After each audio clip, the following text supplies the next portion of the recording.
小人一心挂念王爷的安危，无心留意刺客。这女子不是冒充宫女，便是同名同姓。韦爵爷想想，若她真是公主身边的宫女，平素受到公主调教，定当知书达理、温柔和顺，岂能有行刺王爷之理啊？那这样，你带我去瞧瞧这名刺客，是真是假，我一看便知啊。不敢劳烦韦爵爷大驾，这女子绝对不是公主身边的宫女。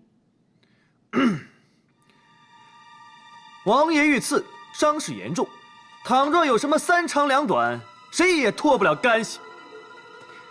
本人回京，皇上要是问起，这刺客到底是什么人呢？是受何人指使啊？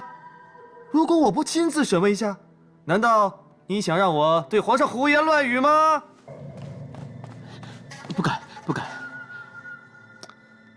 这欺君之罪，我担当不起，恐怕夏国相，你也担当不起吧？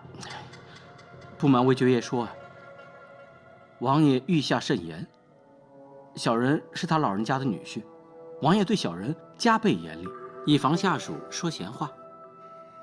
韦爵爷若要审问刺客，容小人进去禀报王爷，再回复韦爵爷。那你快点。哎。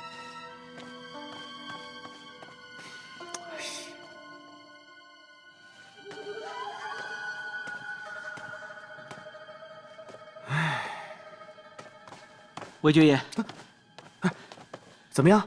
王爷尚未十分清醒，小人怕爵爷等得心焦，匆匆禀报之后，来不及等候王爷御事，就来伺候爵爷前去审问刺客。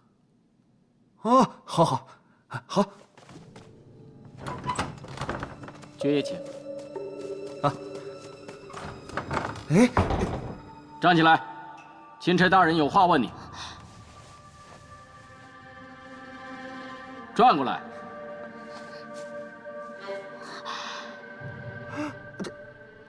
你怎么会在这里？哎呀，爵爷，认得刺客？她果真是公主身边的宫女？她就是行刺平西王的刺客？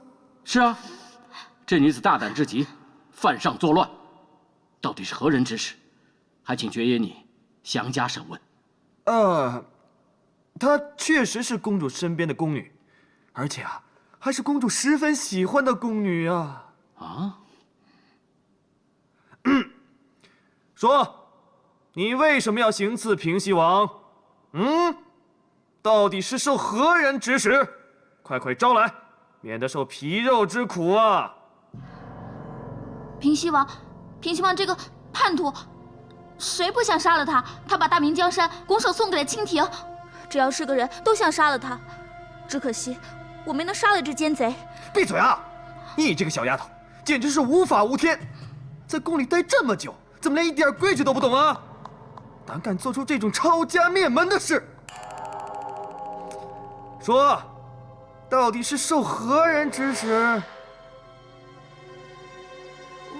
是他，就是他！你胡说八道！你还想抵赖啊？明明是你指使我的。你说，只要杀了吴三桂，杀了他以后就没有人打他骂他，一路升官发财，做到平西王嘛。对，他就是这么说的。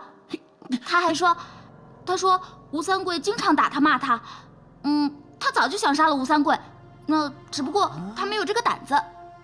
哎呀，如此说来，这场刺杀是出自王府内讧啊！爵爷明鉴，反贼诬陷长官，世所常有，他的话不可当真啊！来，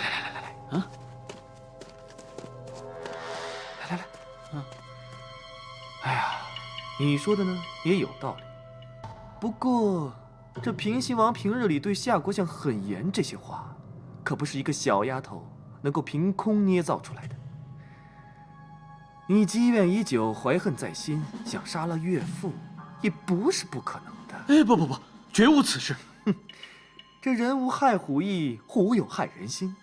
我可要去提醒王爷，这外敌异域，家贼难防啊！小人敬爱岳父，如侍奉自身父母。爵爷，切莫与王爷说这样的话呀。唉，好吧，你也放心，我也不会害你。你要我不说，我绝不会乱说。我这个人呢，别的没有，就是讲义气。不过，夏国强，你乃是10大总兵之首，又是这平西王的女婿，这其余的9位总兵能力都不在你之下，这心中怨恨可想而知啊。还有，这王府里那么多家兵家将，这喝你的醋的恐怕不下100人吧。这件事情要是由别人传了出去，我想这平西王的耳根子恐怕清净不了吧。哦，对了，有一位杨总兵忽然消失不见了，这件事情你知道吗？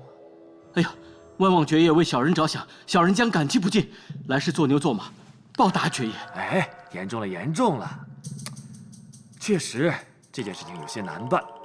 不过呢，我愿意交你这个朋友。这样吧，这小丫头的口供呢，我绝不会说给王爷听，责任呢由我来扛。你呢，把这个小丫头让我带走，就说公主要亲自审问。哎，你放心，我带回去之后，我就把她给杀了，对外放出消息，就说她打死不认，然后扛不住了，无怀栽了。那这件事情不就大事化小，小事化了了吗？嘿嘿，是不是？爵爷这么安排啊，也可行，是不是？不过，还请爵爷写个手谕，说您将犯人提了去，好让小人呢给王爷有个交代。老子不会写什么手谕脚谕的。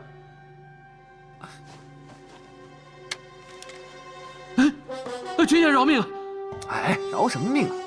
这把火枪是你们平西王送给我的礼物，你呢交还给他，就说我奉了公主之命，把犯人给带走了啊！哦，这把火枪就是最好的证物。哦，来人，打开牢房。这。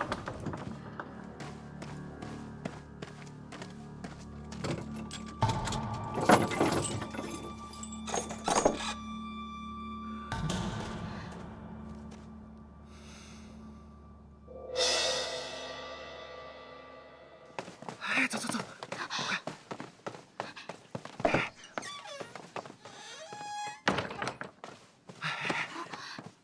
我的好妹妹，到底是怎么回事啊？你怎么一见面就胡说八道的？我怎么胡说八道的？哦，这么久了，你还是不肯做我的老婆呀？那算了，我还是叫你好妹妹吧。来，坐。洪教主和夫人收到你的42章经，都特别开心。所以就把你赐到云南来做我老婆？才不是呢！只是他们想找个人来给你送药。我挺久没有见你的，就自告奋勇来了。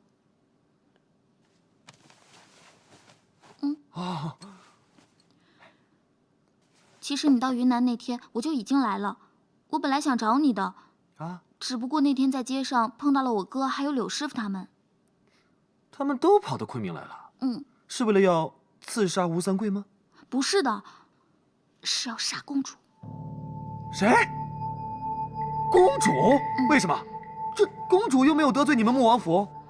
我哥说了，如果我们把建宁公主杀了，那么到时候皇帝就会责怪吴三桂保护不周，这样的话就会下旨责罚，然后吴三桂就会造反了。哇，好毒的计策！令人想不到的是，吴老爷子他没反对。吴师叔最近病了，没有来。那后来怎么样了？就前天晚上，我们柳师叔让刘师哥去打探消息，结果刘师哥还没回来，我们的屋子就被人包围了。吴三桂手底下30多名高手呢，我们寡不敌众，就都被抓了。哎，那你被抓住了，还怎么去行刺吴三桂啊？我根本就没有行刺他呀，我一直被关在一个小黑屋子里面。后来就被人提到地牢，然后你就来了呀。我想着你肯定是来救我的，就顺着你的话说下去了。哦，聪明聪明啊！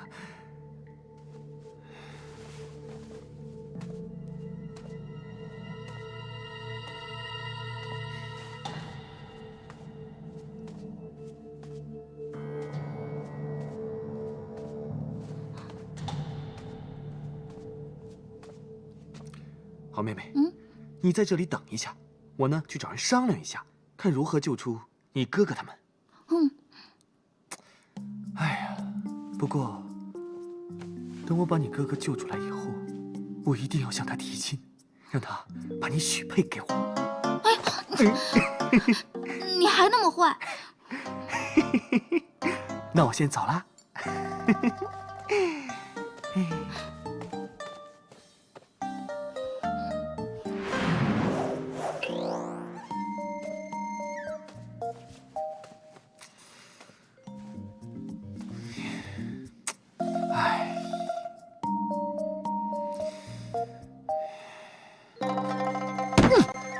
一定是那个贪生怕死的刘益州，供出了穆王府弟兄们的落脚处。应该是如此。哎呀，不过韦香主，你现在是皇上宠爱的钦差大臣，这吴三桂老贼，咱们也不能怀疑你跟穆王府有什么勾结呀。那怎么会把小郡主带给韦香主看呢？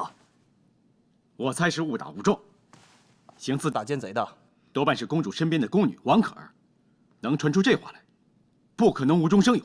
是，王可儿的确是失踪了。吴三桂料定你必然前去要人，他碍着公主和韦爵爷的面子，他不能不放人呢，可又不甘心放了王可儿，于是就拿小郡主前来顶账。您一看不是王可儿，当时也就无济于事了。对呀，就算不是小郡主，他们也会随便交给我一个女犯人。我说她是公主的人，那就拿去；我说她不是公主的人，那就最好了。切！刚好韦香主认识小郡主，那这就大大的不妙了，让那个大奸贼抓住了一个把柄，说我和穆王府的乱长有勾结。哎，不怕，你是皇上的宠臣，谁能说得过你呀？你就说是奉了皇上之命去结交穆王府的人。这倒也是啊。我韦小宝狗衔帘子，全凭一张嘴。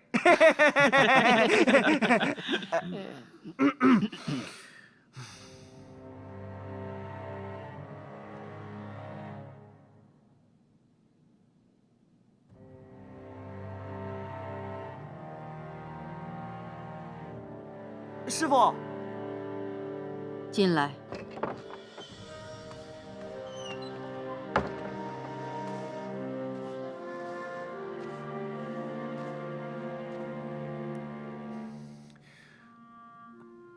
师傅，阿珂他……吴三桂把他放出来了。啊？他知道了吗？吴三桂他知道什么啊？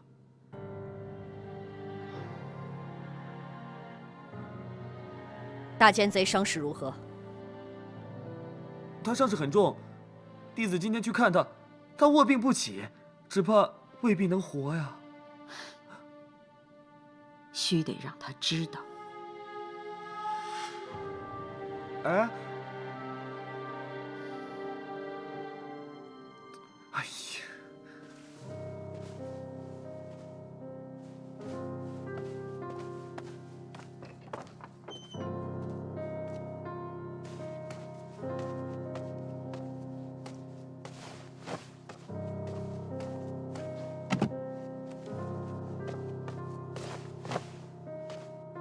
哎呀，久等了，爵爷，让您久等了。马总兵，王爷伤势如何呀？这王爷的伤势啊，没什么变化，现在已经安睡了。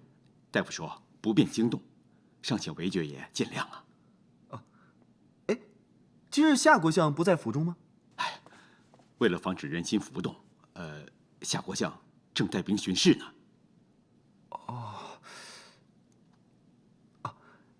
这小王爷的伤势如何呀？夏王爷的身体正在慢慢康复。哎呀，多谢韦爵爷关心呐！小人一定禀报王爷和小王爷，等他们身体康复之后，立刻登门拜访。啊，不用不用，那让他们好好养伤就是。啊，好，请吧。啊，好，请。哦，韦乡主这么说，大奸贼已经起了疑心，他对你怀有敌意。这时候去救穆王府的人，定难成功。是啊，再说了，这穆王府的人吧，明知道韦乡主是护送公主来和亲的，他们居然还去行刺，明摆着不给韦乡主面子嘛。哎呀，这么说，咱们就是没救住他们，也用不着太自责吧？他们知道韦乡主身在曹营心在汉，也不是真心为那个小皇帝办事，所以没想那么多。我们也不能怪他们。我们天地会跟穆王府打赌争胜，但是大家是同仇敌忾，而且刘大侠是个响当当的英雄，我们不能袖手旁观，不救他们。道长说的有道理啊！啊，韦爵爷，进来吧。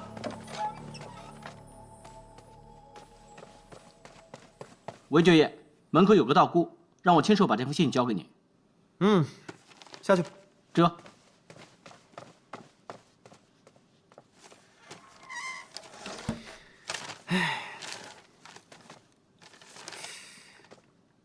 念给我听。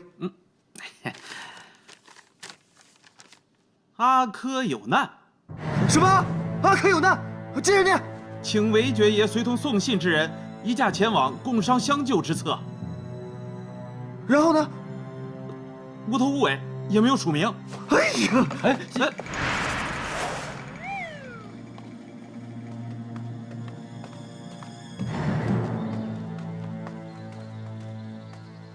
请随我来。啊，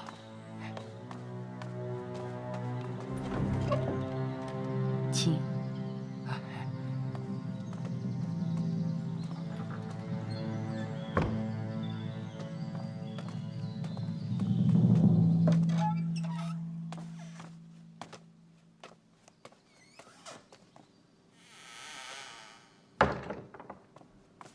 施主，请稍等。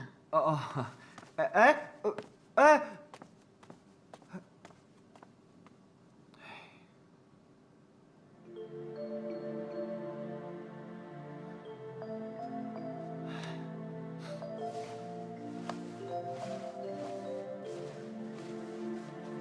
听说这个大奸贼有个老婆，外号叫四面观音，不知道是不是真的有观音菩萨这么好看。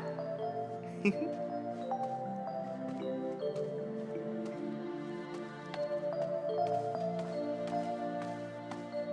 施主，请喝茶。啊，哎，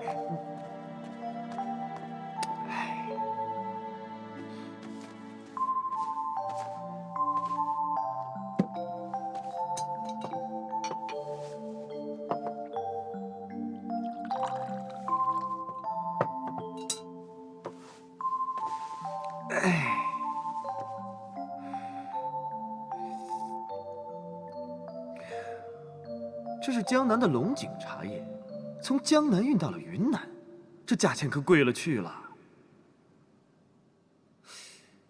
诶，这檀香的味道怎么跟太后房里的一模一样？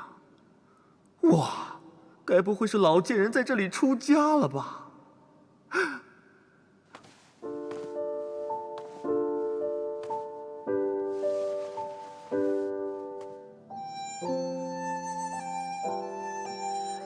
出家人寂静，参见韦大人。韦大人请坐。多谢。你也坐。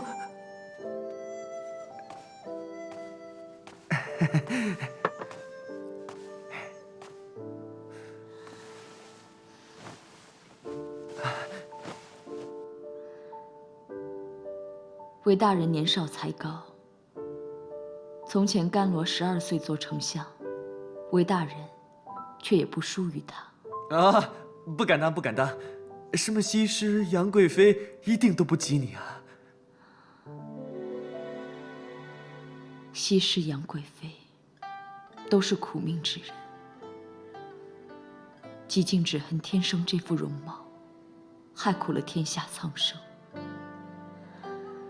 从此在这常伴青灯古佛，苦苦忏悔。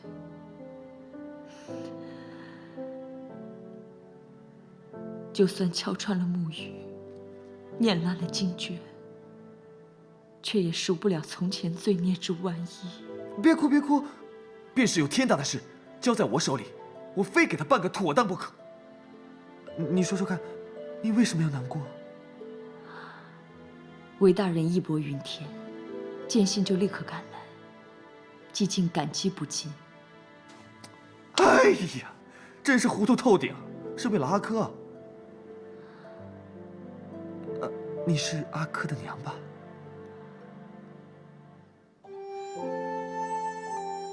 没错，我本不想说，却被你猜到了。嗨，你跟阿珂师姐简直长得是一模一样啊！师姐啊，你和阿珂身份悬殊，怎会有此机缘？哦，我和师姐是这么认识的。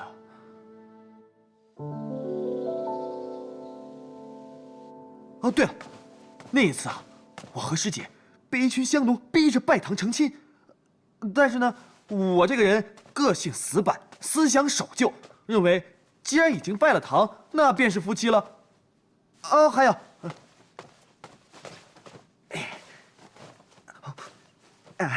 师姐随身佩戴的玉佩还在我身上放着呢。无奈师姐她死不承认，令我好生难过。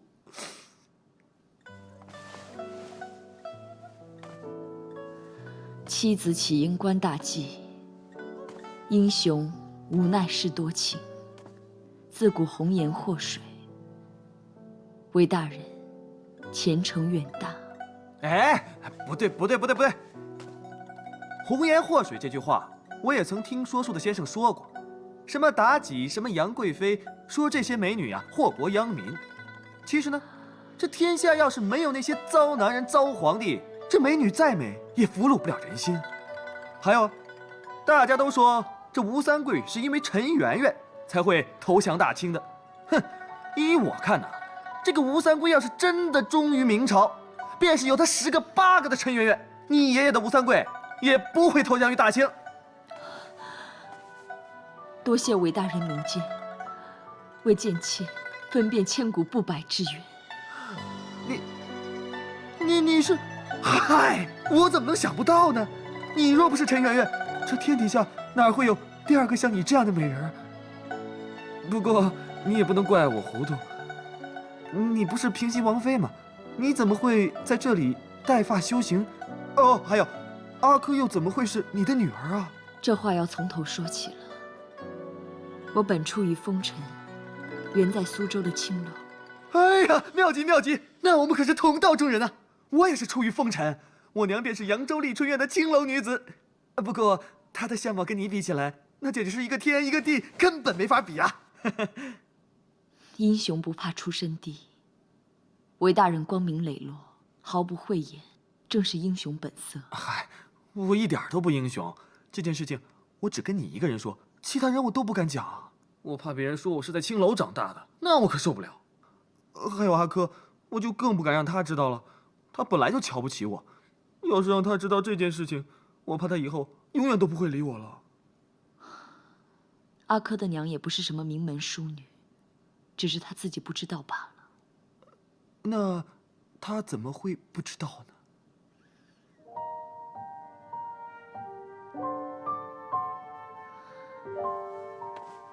崇祯天子宠爱田贵妃，皇后和田贵妃斗得很厉害。皇后的父亲嘉定伯将我从青楼买了出来，送入宫中，盼望分田贵妃的宠。哇，那个田贵妃可是糟糕极了。李自成进了京城，把我夺了去。吴三桂本已投降于他，可是，一听说他抢了我，就引清兵入关，来打李自成。这就是冲冠一怒为红颜了。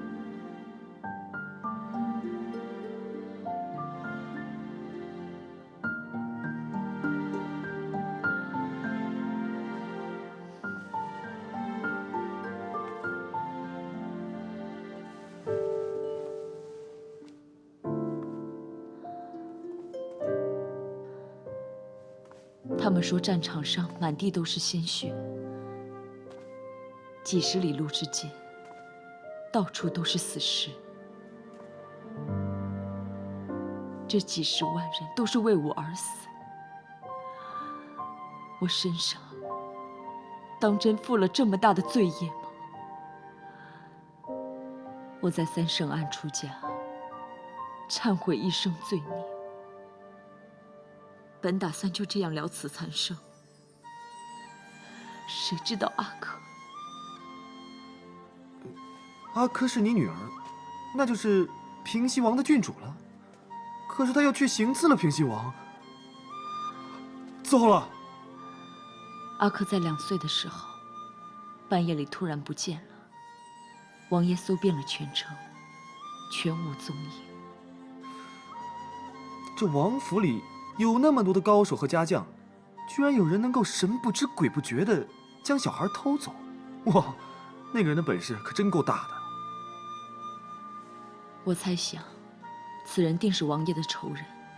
事后，既无人威胁，也无人敲诈勒索。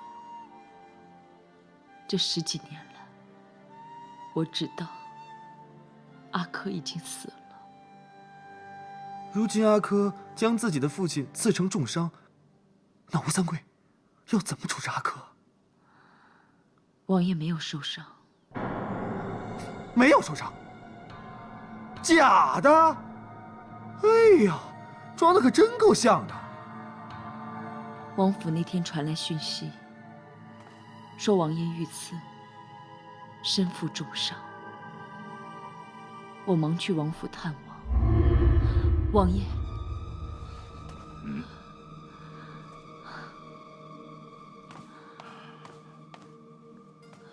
王爷平安无事，那我就放心了。你这么关心我，这让我很窝心呐。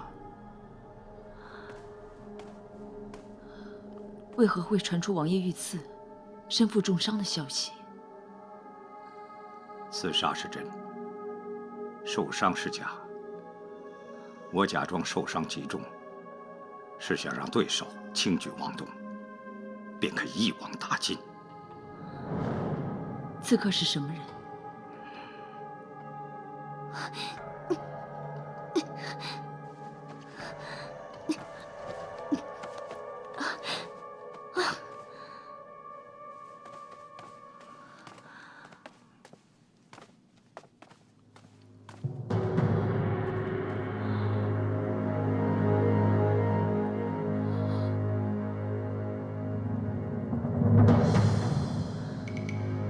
你是我娘。对呀，我是你娘。快叫爹爹！他不是我爹，他是大奸贼，是他杀了我爹，我要替我爹报仇。那你爹是谁？我不知道，我师父说了，等我见到娘之后，娘自然会告诉我的。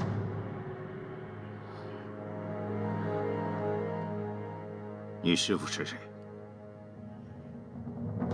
你师父命你来刺杀我，说在这里可以见到你娘。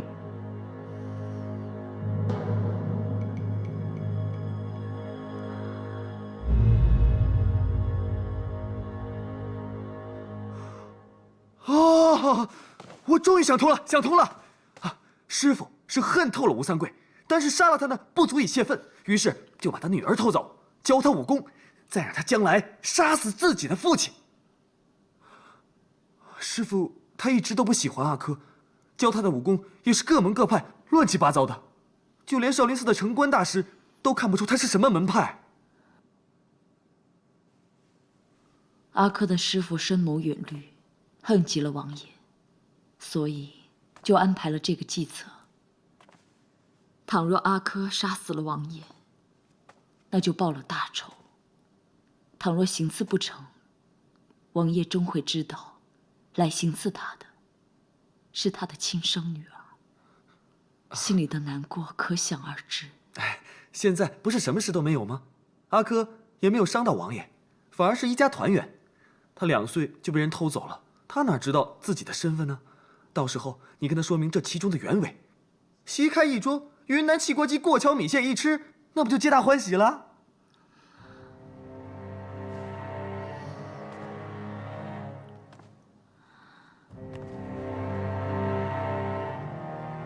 事情不是你想的那样，王爷，这孩子2岁就被人偷走了，他什么都不知道。哼！你既不认我，便不是我的女儿。别说是假的，就算是真的，像你这样犯上作乱、无法无天，一样不可以留在这个世上。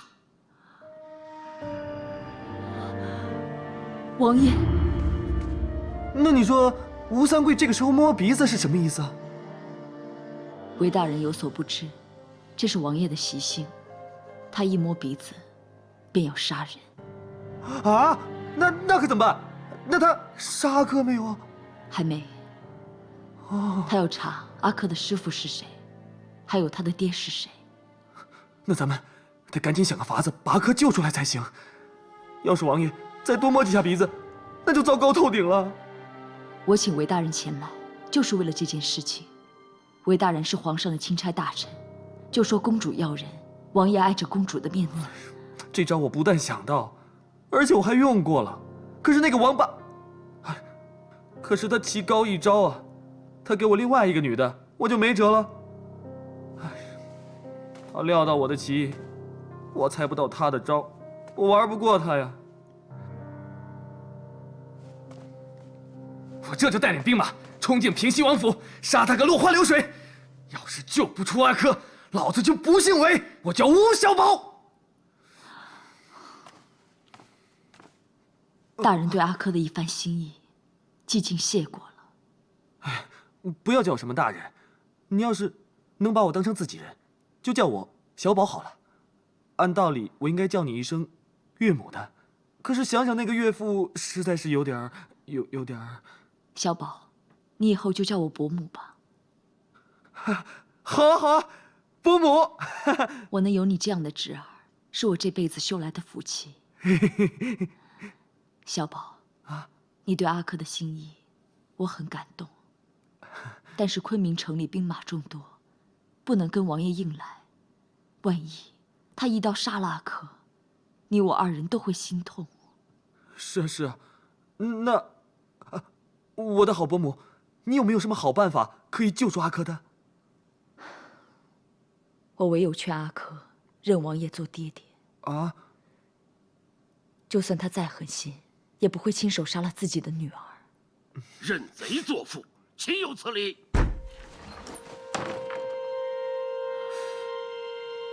你来了。我来了。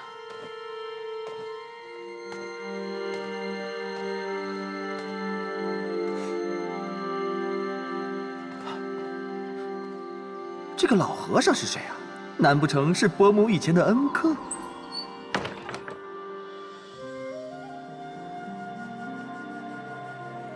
你都听见了？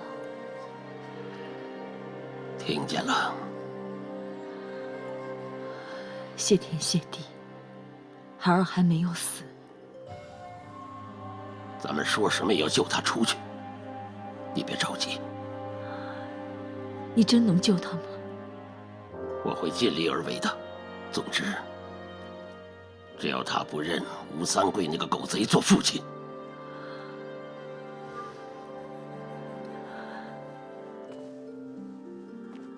对不起，我为了救孩子没有考虑你的感受，对不起。我明白，我不会怪你。我会想办法救他出去，只要他不认贼作父。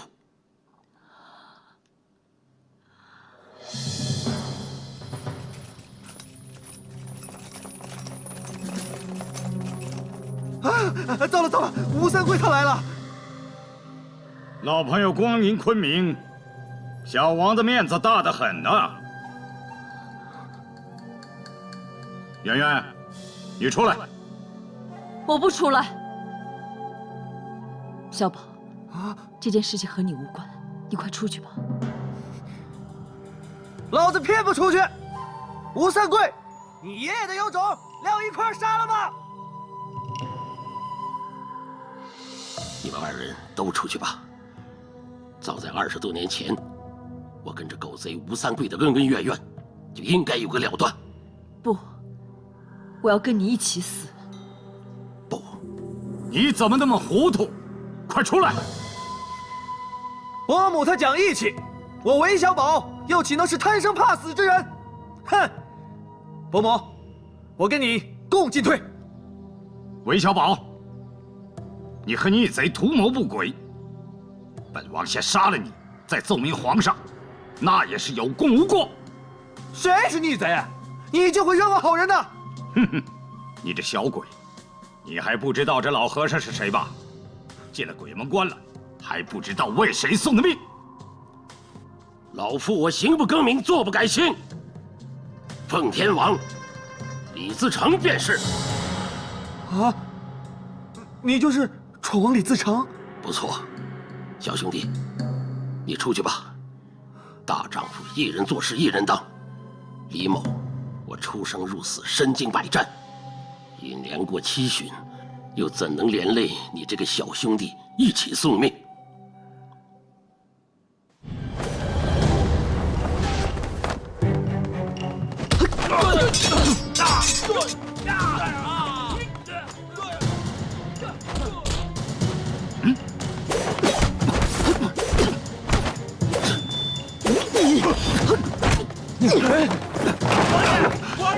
王爷！进去！啊，师傅，你没事吧？啊？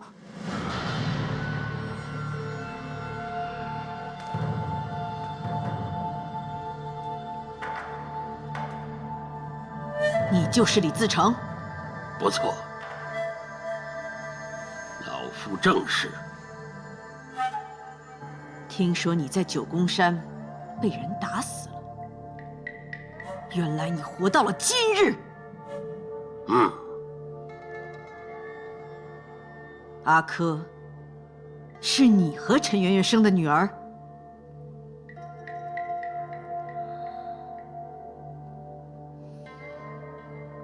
是。哼，我早该知道。只有你这种逆贼才会生出这样的恶女。你们2个逆贼，半斤8两，也不知道是谁比谁更奸恶。你这个贱妮，到底是何许人也？竟敢在这儿口出狂言，胡说八道！哎呀，你胆敢冲撞我师傅！哼，你活得不耐烦了吧你？你给我听清楚了，我师傅他老人家的话从来不会有错的。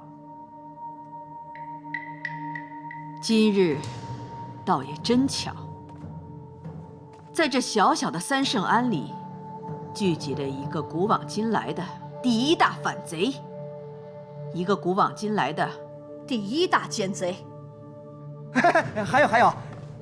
还有一个古往今来的第1大美人儿，一个古往今来的第1大高手啊！武功第1，如何敢当？你倒是古往今来的第1小滑头。你这尼姑，到底想怎样？我想怎样？我当然是要亲手杀你。这位师太，你是我女儿阿珂的师傅吗？你女儿是我抱走的，我教她武功可没存好心。我要她亲手杀了这个大奸贼。师太，你跟王爷素不相识，到底有什么深仇大恨？小宝啊，你告诉他们我是谁，好让大奸贼、大反贼死得明明白白。那我师父他老人家，便是大明崇祯皇帝的亲生女儿长平公主。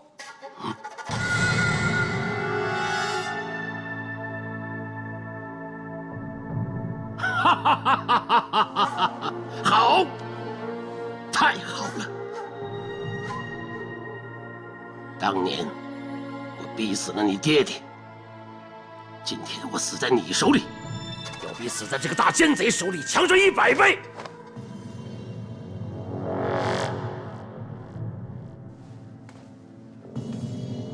公主，你动手吧。老夫没死在奸臣手里，没死在清兵手里，而在大明公主的手上丧生。我李自成死得其所。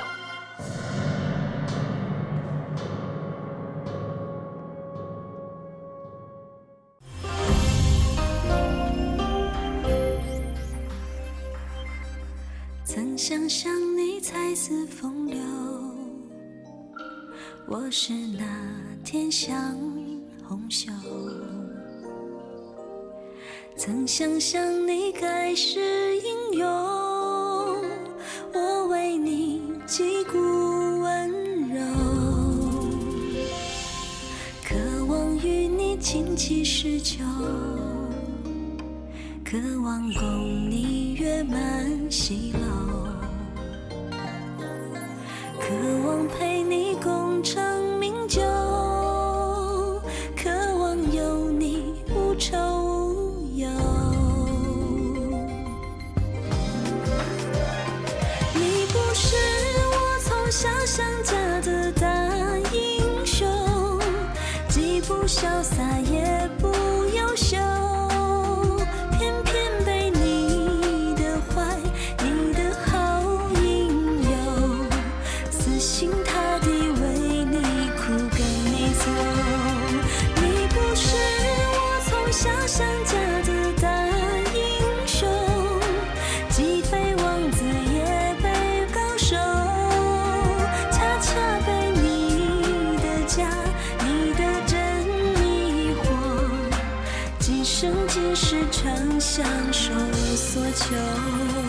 你不是我从小想嫁的大英雄，既不潇洒也不优秀，偏偏被你的坏，你的好引诱，死心塌地为你哭跟你走。你不是我从小想嫁的大英雄，既非王子也非高手，恰恰被你的假，你的真迷惑，今生今世常相守所求。